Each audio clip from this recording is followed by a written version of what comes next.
살아계신 하나님 아버지, 감사와 찬송과 영광을 올려드립니다. 아멘. 오늘도 복된 한날을 저희들에게 허락하시고 생명을 주시고 또 건강 주시고 저희들의 발걸음을 하나님의 은혜의 보좌 앞으로 옮겨주시니 인도해 주시니 아버지 감사합니다. 아멘. 아버지 하나님, 오늘 이 시간 나온 하나님 앞에 나온 한 심령들의 마음과 귀를 열어주시고 입술을 여셔서 하나님의 말씀을 듣고 또 아멘으로 화답할 때에 성령 하나님께서 인자하심으로 아버지 입으로 시인하게 하시고 또 마음으로 믿게 하시고 또 오늘 하루의 삶 가운데 행함으로 그 말씀 따라 사는 저희들 한 사람 한 사람 모두가 되게 하여 주옵소서. 아멘. 성령 하나님께서 이 시간 온전히 주장해 주시기를 원하옵고 예수 그리스도 이름으로 축복하며 기도 올리옵나이다. 아멘. 아멘. 자, 오늘 단락은 예수님께서 십자가의 순환 예고, 세 번째 순환 예고를 하시는 장면이 나옵니다. 3차 순환 예고를 하시고 그리고 타이밍이 좀 안 좋긴 한데 3차 순환 예고를 했는데 엉뚱하게 세베대의 아들들, 즉 야고보와 요한, 마태복음 20장에는 같은 병행 문단인 마태복음 20장에서는 세베대의 어머니 살로메, 그러니까 세베대의 아내 야고보와 요한의 어머니가 와가지고 자기의 두 아들을 우리가 흔히 하는 말로 청탁 아닌 청탁, 치맛바람 뭐 이렇게 얘기하는, 마태복음에는 그렇게 나오는데 마가복음에는 야고보와 요한이 직접 얘기한 걸로 나오는데 결국은 어머니와 야고보와 요한이 같이 나와서 얘기를 한 거예요. 근데 타이밍이 3차 순환 예고를 하시고 났는데 웬 동문서답 또는 지금 그 얘기를 할 때가 아닌 것 같은데 이 얘기를 하고 있단 말이에요. 그러니까 우리가 하나님의 뜻, 아버지의 마음을 잘 헤아리지 못하면 우리도 이런 모습을 볼 수 있다는 것을 좀 생각해 봅니다. 그래서 야고보와 요한 그리고 살로메가 예수님께 청탁 아닌 청탁을 하는 장면, 그리고 그것 때문에 나머지 제자들이 열받은 장면, 그 가운데 예수님께서 하시는 교훈, 이들이 오늘 본문의 내용입니다. 오늘날 우리의 삶 가운데서 아주 밀접한 관계가 있는 그러한 교훈들을 하시는데, 자, 한 절씩 보시면서 본문 속에서 주시는 은혜를 함께 받도록 하겠습니다. 예루살렘으로 올라가는 길에 예수께서 그들 앞에 서서 가시는데 그들이 놀라고 따르는 자들은 두려워하더라. 이에 다시 12제자를 데리시고 자기가 당할 일을 말씀하셨다. 여기서 여러분이 성경을 읽으실 때 왜 따르는 사람들이 놀라고 두려워한 거예요?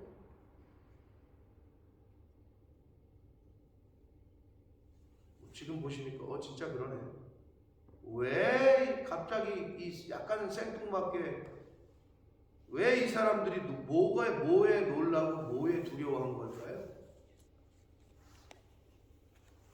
힌트는 이 구절에서 별로 특별히 주고 있지 않은데 32절을 읽어봤을 때 뭐 같으세요? 앞뒤 전후 문맥 볼 필요 없어요. 그냥 32절에 답이 나와 있어요. 뭐 같으셔요? 왜 놀란 거예요, 이 사람들이?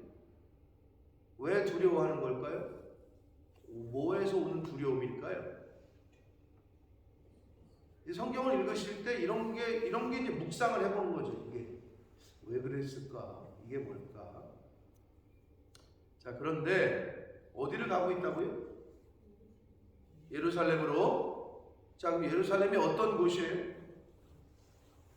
어떤 곳이요? 종교 지도자들이 득세하고 있는 곳이고, 자, 공생의 기간 동안에 예루살렘에서 많은 사람들이 왔었죠.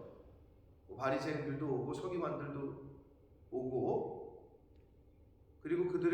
보인 모습은 뭐예요? 예수를 어떻게 하면 공경에 빠뜨리게 하고 어떻게 하면 어려움에 빠지게 할까? 뭐 이런 거 아니었겠어요? 그리고 어떻게 하면 이 인기를 누그러뜨릴까? 그래가지고 시험하여 계속 질문을 했었죠. 자, 근데 이제 예루살렘으로 가까우면 가까울수록 어떻게 돼요? 죽음에 가까우는 거고, 예수님이 3번에 걸쳐 예고는 했으나 잘 깨닫지 못했지만 당시에 예수님을 따르는 제자들과 무리들은 이 예수라는 청년이 예루살렘으로 가면 환영을 받겠구나라고 생각을 했을까요? 저거 들어가면 큰일 날 텐데, 저기 가면은 저 사람 대제사장이나 뭐 종교 지도자들한테 잡혀서 맞거나 아무튼 감옥에 갇히거나 뭐 십자가에 매달리는 것까지 생각 안 했겠지만 예루살렘으로 가면은 큰 해를 당할 거라고 충분히 짐작할 수 있겠죠. 그런데 예루살렘으로 가는데 예수께서 그들 앞에 서서 가셨다. 이들이 볼 때는 너무 당당한 거예요. 그러니까 놀란 거고, 아니 저 사람이 저 청년이 저기 들어가면 분명히 어려움 당할 텐데 도대체 저 자신감과 저 발걸음은 도대체 뭐지? 이런 느낌인 거예요. 지금 이 32절. 그래서 뒤따르는 무리들이 너무 놀라는 거죠. 그리고 거기서 오는 경외심이 있는 거죠. 이건 뭘까 도대체? 그래서 놀람과 두려움을 그들이 느꼈다는 거예요. 예수님의 그 앞서서 가시는 모습에서. 좀 이제 뭐 이해가 되십니까? 왜냐하면 성경은 아무 힌트를 주고 있지 않아요. 뭐에 대해서 놀랐는지, 뭐에 대해서 두려웠는지. 근데 예수님이 그들 앞에 서서 가셨다. 이게 이제 우리에게 주는 유일한 힌트입니다. 그런데 예루살렘은 지금 예수님 입장에서는 알고 계셔. 가면 죽는다는 걸 알아. 그래서 3차 순환 예고를 12제자들에게 또 하시잖아요. 나 가면 잡힐 거고, 채찍 맞을 거고, 침뱉음을 당할 거고, 조롱 당할 거고, 죽을 거다. 이 얘기를 이제 3번째 얘기하시는 거예요. 그런데도 앞서 가시는 거지.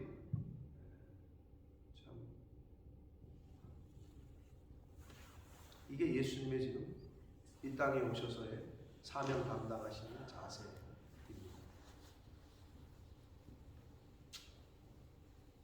자, 그래서 그들이 놀라고 두려워했다. 자, 예수님께서 12제자를 예루살렘에 입성하시기 직전에 다시 12제자를 데리시고 자기가 당할 일을 말씀하십니다. 3차 3번째 순환 예고를 하십니다. 30절 보라, 33절 보라, 우리가 예루살렘에 올라가노니 인자가 대제사장들과 서기관들에게 넘겨지고 그들이 죽이기로 결의하고 이방인들에게 넘겨주기로. 이방인들은 이제 로마, 왜 당시에 이스라엘은 로마의 지배를 받고 있었기 때문에 형사권이 없었어요. 네. 감옥에 가거나 사형을 결의하거나 이 나라를 뺏겼기 때문에 형사권이 없었단 말이에요. 그래서 이방인들에게 넘겨주겠고, 그러면 그들은 능욕하고 침뱉고 채찍질하고 죽일 거다. 굉장히 놀라운 얘기를 하는 거죠. 그러나 그는 3일 만에 살아날 것이다 라고 십자가와 부활을 예고하십니다. 자, 그러면서 35절에 장면이 바뀌어요. 자, 마태복음 20장 병행문단을 보면 살로메가 나와요. 야고보와 요한의 어머니 살로메가 얘기한 걸 나와요. 근데 여기는 두 형제가 직접 예수님께 말하는 것처럼 나와요. 엄마가 두 형제를 데리고 직접 같이 얘기한 거예요. 예수님에게. 세베대의 아들 야고보와 요한이 주께 나와 여짜오되 선생님이여, 무엇이든지 우리가 구하는 바를 우리에게 하여 주시기. 지금 예수님은 자기 십자가의 죽음과 이 순환 예고를 했는데 어쩜 이렇게 제자들이 우리의 모습하고 비슷한지 모르겠어요. 아버지는 지금 상황이 심각하고 죽게 생겼는데 자식 새끼는 나 용돈 언제 더 올려줄 거냐고 뭐 이런 거랑 비슷한 거죠. 너무 몰라도 너무 모르는 거예요. 부모의 마음을. 지금 부모는 힘들어 죽겠는데 와가지고 나는 왜 차 안 바꿔주냐고, 쟤는 뭘로 뽑았는데 왜 나는 안 바꿔주냐고, 약간 이런 거랑 비슷한 개념이라고 생각하시면 됩니다. 자, 무엇이든지 해주기를 원합니다. 그랬더니 또 예수님께서 이르시되 너에게 무엇을 해주기를 원하냐? 또 이렇게 물으셔요. 자, 그랬더니 여짜오되 주의 영광 중에서, 주의 영광 중이라는 거는 이거는 뭘 얘기하고 있냐면 예루살렘으로 가까우면 가까울수록, 한마디로 청와대에 입성이 가까우면 가까울수록 청와대에 들어가시거든. 나는 뭐 요즘 대한민국이 국무총리 인선 때문에 대통령직 인수위원회에서 뭐 한국 뉴스를 보시는지 모르겠지만 윤석열 대통령 당선인이 이제 정권 인수 작업을 시작했고, 법에 따라서 대통령직 인수위원회가 출범을 했고 대통령직 인수위원회의 위원장이 안철수 씨가 됐어요. 왜? 막대한 영향을 단일화를 하면서 표를 몰아줬기 때문에 막판에 아마 안철수 씨가 그냥 끝까지 했으면 이재명 씨가 됐겠죠. 어찌됐건 안철수를 찍는 표가 일로 갔기 때문에 막대한 영향력을 도움을 준 거죠. 근데 이제 안철수 씨가 국무총리직을 고사했어요. 자기는 총리 안 하겠다. 아주 또 안 하고 자기는 그냥 뒤에서 돕겠다. 그러니까 이제 뉴스에서도 그러더라고요. 다음 차기 대통령을 생각하고 이제 그러는 거다. 뭐 이렇게 누구나 그렇게 생각할 수 있죠. 그래서 아마 5년 후에는 안철수 씨가 또 대통령으로 나오지 않을까 생각을 하게 되는 거죠. 자연스럽게. 그래서 아무튼 국무총리가 후보자가 지금 계속 뭐 뉴스에 오르락 내리락 하고 있어. 자, 누구를 대통령으로 킹을 만든다는 킹메이커들은 왜 저 사람을 킹메이커 역할을 하면서 도와주느냐? 그 사람이 입성을 정권을 잡으면 대통령이 임명할 수 있고 면직할 수 있는 공직, 그 공공기관의 그 임명권이 수백 개입니다. 어디 무슨 공사사장, 모 사장, 이걸 대통령이 임명할 수 있다. 그 권한이야. 대통령이 되면. 그러니까 만들어야 돼. 나는 대통령까지는 안 될 것 같아. 그러면 거기에 참여해서 만들어줘야 한 자리 하는 거죠. 한 자리씩. 딱 그 얘기를 하고 있는 거예요. 주의 영광 중에 예루살렘으로 가셔서 꼭대기에 오르시거든. 우리를 하나는 좌편에 하나는 우편에. 옛날 우리나라 왕조, 조선왕조 때 영의정, 좌의정, 좌청령 우백호 시켜달라는 거지. 그 얘기를 하고 있는 거예요. 그러니까 너무 동떨어져도 너무 동떨어졌지. 예수님은 예루살렘에 죽으러 가는데 얘네는 지금 영광 받으실 거라고 생각하는 거예요.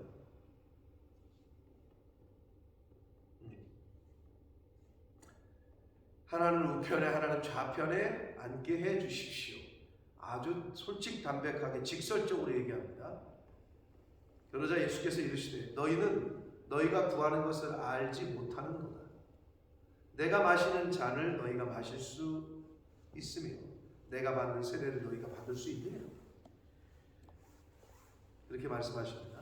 자, 여기서 마시는 잔과 받는 세례, 잔과 세례는 결국 예수님이 받으실 고난을 상징합니다.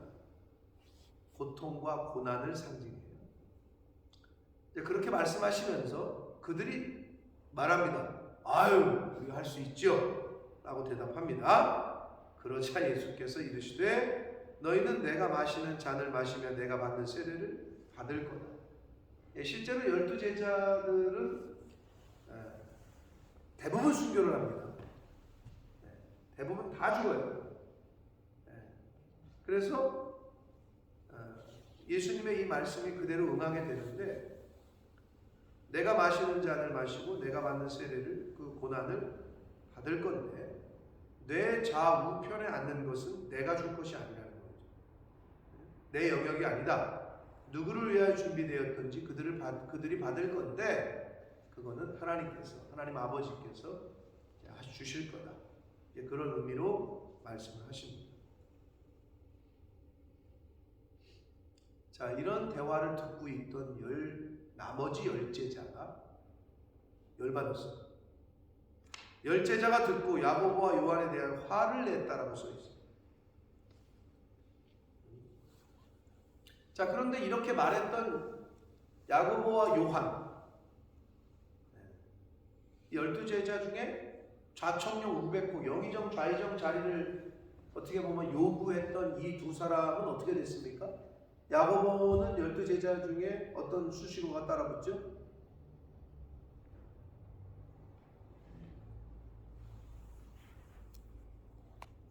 왜 생전 처음 듣는 것처럼 저를 쳐다보세요? 첫 번째 순교자. 첫과 마지막이 됐어. 이 사람들이. 야고보와 요한이 좌청룡 우백호, 영의정 좌의정 우의정 자리를 노렸는데 첫 번째를 주고 야고보가 처음이야. 그리고 나중이야. 누가? 요한은 어떻게 됐어요? 마지막까지 살아서 100세가 넘게 살아가지고 100세가 넘도록 고난을 당해. 고통을 쫓기면서. 그러나 살기는 살았는데 제일 나중까지 살았는데 그만큼 제일 나중까지 고통을 당하면서 고난을 당하면서 마지막에 죽어요. 100세가 넘도록 환난과 고난을 받다가 죽습니다.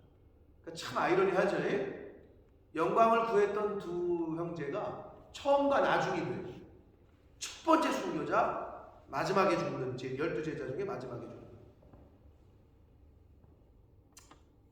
자, 그랬는데 이 나머지 10제자가 일단 그 얘기를 들으면서 화를 냈잖아요. 근데 예수님께서 이제 그러시면서 교훈을 하십니다. 뭐라고 얘기합니까? 비유를 드셨어요.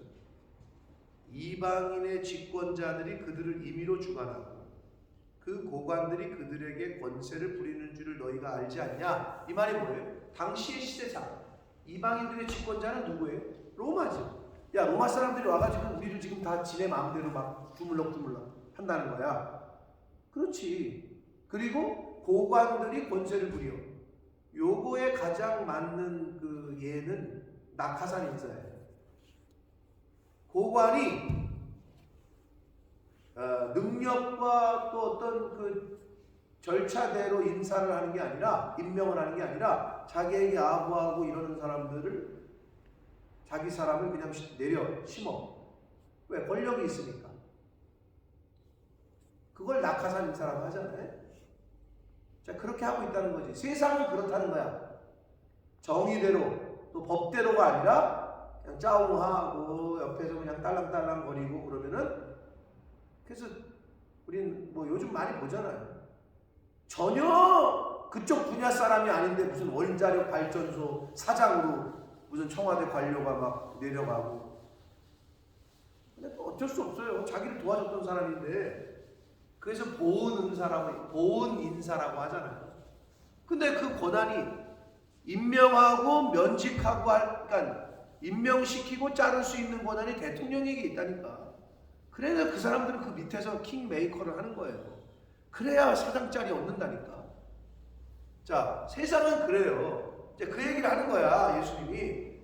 그런데 너희들은 그렇게 하지 말고 너희 중에는 그렇지 않을지니 너희 중에 누구든지 크고자 하는 자는 너희를 섬기는 자가 되고 너희 중에 누구든지 으뜸이 되고자 하는 자는 모든 사람의 종이 되라 라고 교훈을 하십니다. 세상은 그렇지만 너희들은 그러지 마라 이거예요. 그럼 오늘날 저와 여러분에게 주시는 교훈은 뭐예요? 세상의 방법은 알아요. 여러분 뇌물을 주고 그리고 옆에 가서 짜웅 잘하면 때마다 시마다 챙기고 가서 선물 주고 이러면 다른 사람보다 진급이 빨라. 그게 세상이야. 명절 때마다 가서 선물 갖다 바치고 그러면 진급이 빨라. 그게 세상이야. 근데 예수님께서는 지금 크리스찬들인 저와 여러분에게 뭐라고 그러냐? 너희는 그렇지 않아야 되고 으뜸이 되고자 하는 사람은 종이 돼야 되고 모든 사람을 섬기는 사람이 되라 라고 말씀하시고 있어요. 야고보와 요한이 으뜸이 되고자 한 거지, 영의정 우의정 하나는 왼편에 하나는 오른편에 해달라고 한 거예요. 네? 그거에 대한 결론적인 예수님의 가르침은 종이 되고 모든 사람을 섬기는 자가 되라. 그러면 으뜸이 될 거다라고 말씀을 하시면서, 그런데 예수님은 여기서 우리가 알 수 있는 건 그렇게 말해놓고 자기는 그렇게 안 사는 분이 아니야.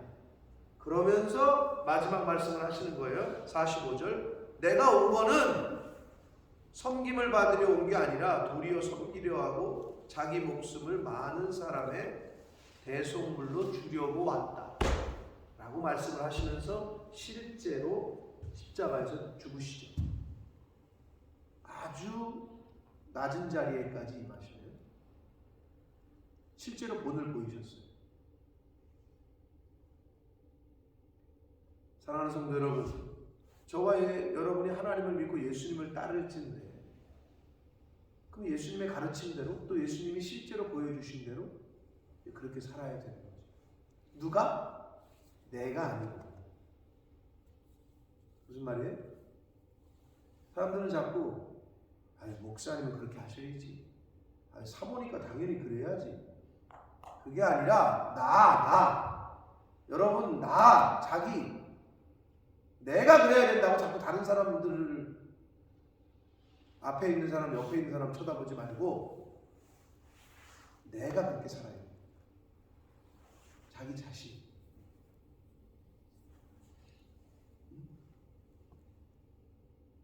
그럼 어떻게? 목사요, 사모는, 장로요, 권사는, 집사는, 그러니까 장로님 정도 됐으면 그러셔야지, 권사 정도 됐으면 그래야지, 그런 거 얘기하지 말고 내가 그렇게 살면 되는 거야. 나 자신. 근데 우리는 자꾸 상대방은 그렇게 살았으면 좋겠어, 나는 그렇게 못 살아, 그런 생각들이 좀 있는 것 같아요. 다른 사람이 그렇게 살아야 되는 건 당연하고 나는 뭐 좀 그렇게 못 살아도 괜찮고, 내로남불식으로 내가 하면 오면 쓰고 남이 하면 불르고, 그게 아니라 나 자신이 예수님이 보여주신 삶처럼 그렇게 살려고 노력하면 그거로 된 거예요. 다른 사람은 그렇게 살건 못 살건 신경 쓰지 마시고 내가 그렇게 살면 됩니다. 저는 그렇게 살려고 노력하고, 그러니까 어떻게 보면 섬기려고 하고, 그게 예수님의 말씀이니까 종이 되고 하고 모든 사람 섬기라고 그러고, 그랬더니 이게 보니까 모든 사람이 그렇게 살아야 되는데, 믿는 사람들이. 그런데 목사가, 사모가 만약에 그렇게 하잖아? 그럼 그걸 당연하게 다른 사람들이 생각을 한다는 거지. 그러니까 주의 종인데 자기 종인 줄 안다는 거지. 그럼 어떻게 해야 되느냐? 서로 나는 그렇게 말씀대로 말씀을 이루려고 하고, 상대방은 어떻게? 존중하고 대하고 나보다 남을 낮게 여기고, 그런 자세로 상대방을 생각해 줘야 되고, 나는 종의 자리로 가야 돼. 근데 이게 거꾸로 돼. 저 사람은 종의 자리에 가는 게 맞고 나는 뭐 조금 아니어도 돼. 이게 거꾸로 돼버린다. 그러면 이제 제대로 된 신앙생활이 안 되는 거고, 모두가 다 우리가 이 자세를 가져야 되되, 다른 사람에 대해서는 존중하고 그리고 위하고 나보다 더 낫게 여기고 이래야 돼.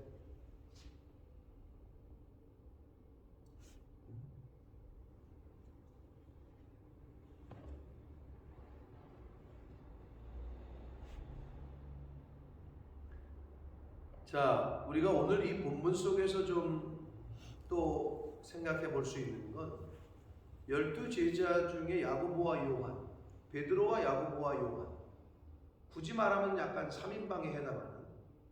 자, 그리고 그 누구보다도 예수님을 먼저 따르고 다른 수많은 제자들보다 했던 사람이야. 그럼 여기서 우리가 뭘 알 수 있습니까? 신앙의 연륜은 신앙의 성장과 정비례하지 않습니다. 어제 우리가 수요일 말씀에서 나중된 자가 먼저 되고 먼저 된 자가 나중된다. 근데 어떻게? 그럴 자가 많다라고 예수님이 말씀하셨어요. 베드로와 야고보와 요한 3인방이에요. 그 중에 이 야고보와 요한이 이런 요구를 했단 말이에요.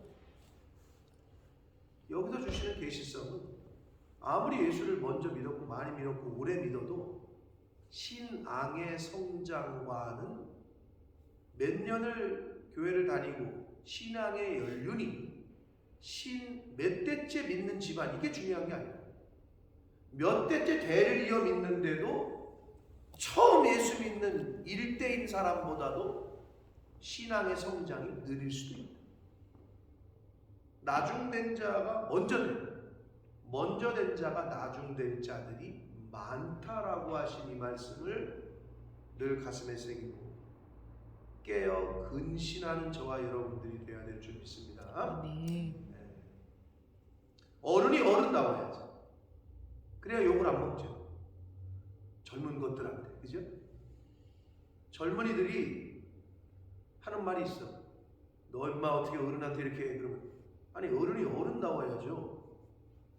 버릇없는 얘기이긴 하나 또 맞는 얘기이기도 해요.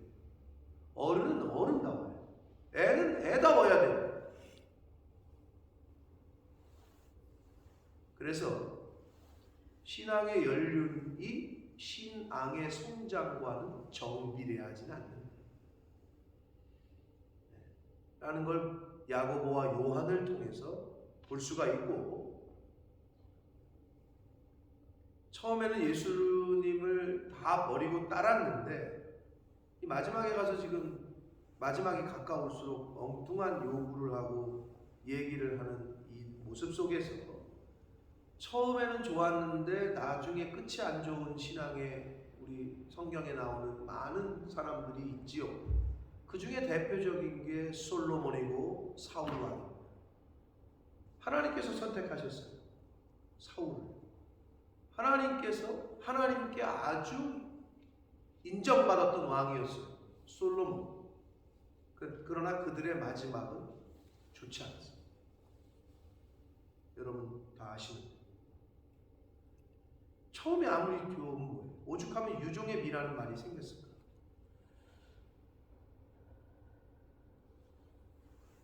실제로 여러분 그렇게 마지막에 유언을 하고 죽는 사람이 있대잖아요. 한평생 예수 믿고 장로인데 죽을 때 너희들은 예수 믿지 말라 이래고 죽었대잖아요. 마지막에. 얼마나 안타까운 이야기입니까, 사실. 솔로몬, 사울 처음에는 좋았어요. 그러나 나중에는 우상 숭배하고 교만에 빠지고 대표적인 인물들이죠.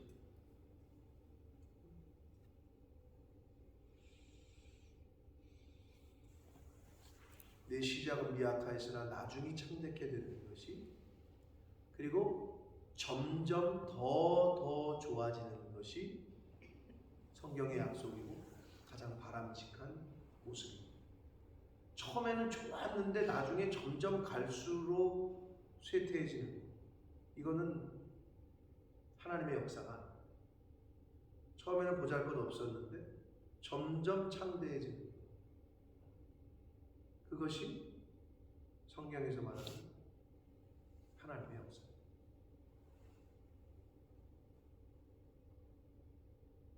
자, 그리고 권세 잡은 자들이 권력을 남용하는 것에 대한 비판을 하시면서 너희들은 그렇지 말아라 하시면서 가르쳐 주신 거예요. 모든 사람을 섬기는 사람이 되고 모든 사람의 종이 되라. 이 가르침을 본받아 그리고 예수님께서 친히 보여주셨던 본을 받아서 그렇게 따라 살 수 있는 저와 여러분 되시길 축복합니다. 아멘. 그러나 사실은 흔히 그런 말을 합니다. 성도는 그 목사의 신앙을 뛰어넘지 못한다. 흔히 그런 말을 해요. 그 말은 뭐냐? 뛰어넘을 수 있죠.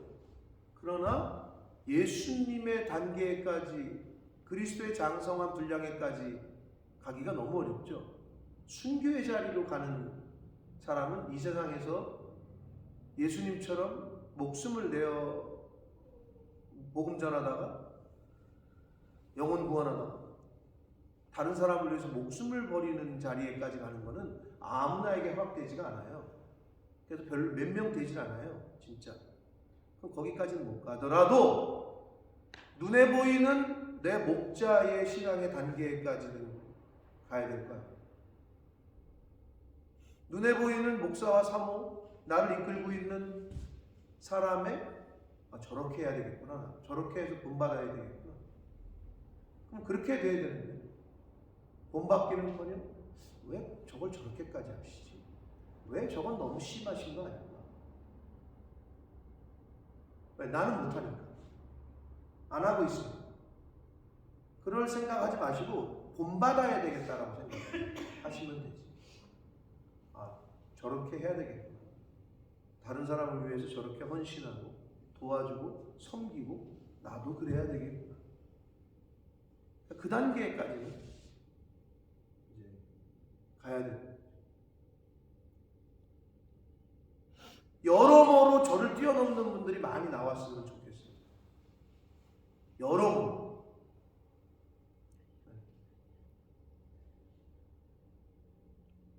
여러분의 자녀들이 여러분을 뛰어넘기를 원하시죠? 아니, 너는 아버지보다 못할 거야. 자식이 아버지보다 더 좋은 대학 갔으면 좋겠고, 아버지보다 더 좋은 사업을 이루었으면 좋겠고, 아버지보다 더 높은, 더 큰 신앙을 이루었으면 좋겠고.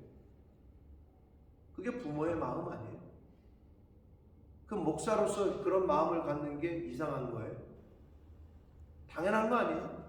부모가 자식에게 너는 엄마보다 더 뛰어나게, 너는 아빠보다 더 뛰어나게, 그 마음을 갖는 게 당연한 거죠. 부모가 자식에게 똑같습니다.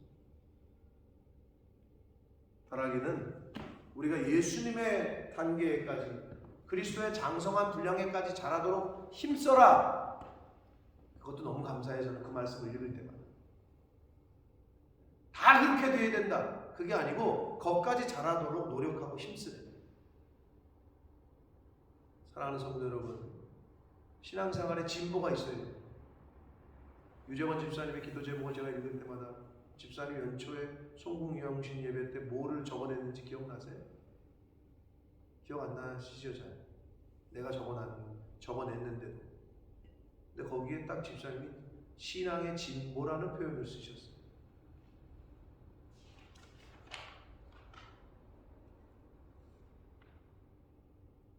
신앙생활의 진보와 주님이 기뻐하시는 삶을 살게 해주십시오. 이게 1번이었다고 집사님이 연초에 기도 제목 낸 거예요.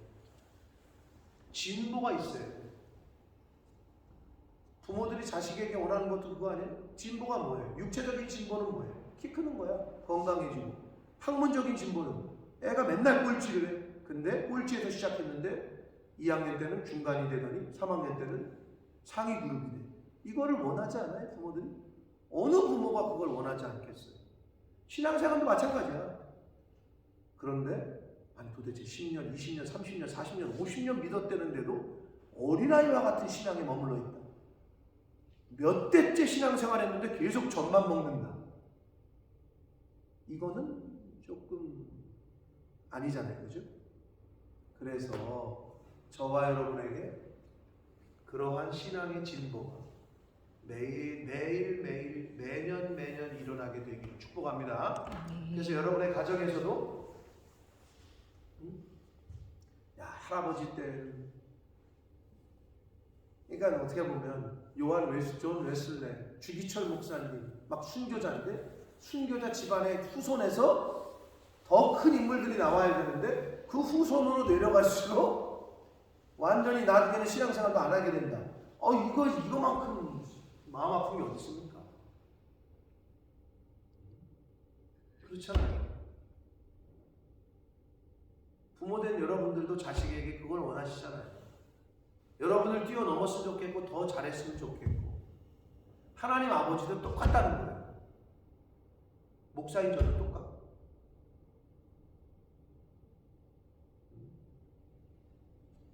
야 여기까지 생각을 하시네. 야 여기까지 생각을 하고 여기까지 자라나셨네.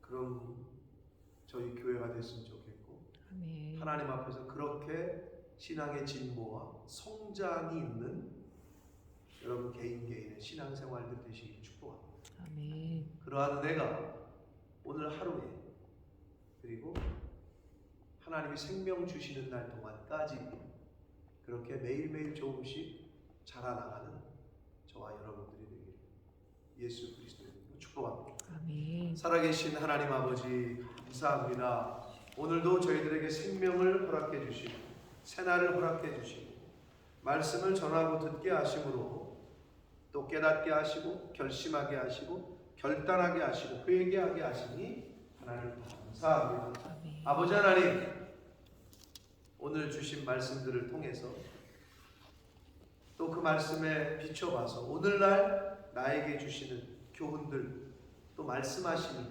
레마가 각자에게 있는 줄 믿습니다. 감화감동하실 때 내 마음에 울림이 있게 하실 때 그 말씀에 그 감화감동에 순종하는 저희들 되게 해주시고 아멘. 예수님이 저희들에게 보여주셨던 본을 따라 하루하루 한 해 한 해 하나님이 생명 주시는 그 시간까지 오라 하시는 그때까지 믿음의 신앙의 진보가 있게 하시고 자라남이 있게 하시고 아멘. 성숙함이 있는 저희들의 신앙생활, 교회생활, 이 땅에서의 생활이 되어지도록 주님 은혜 내려 주옵소서. 아멘. 예수 그리스도 이름으로 축복하며 기도 올려옵니다. 아멘.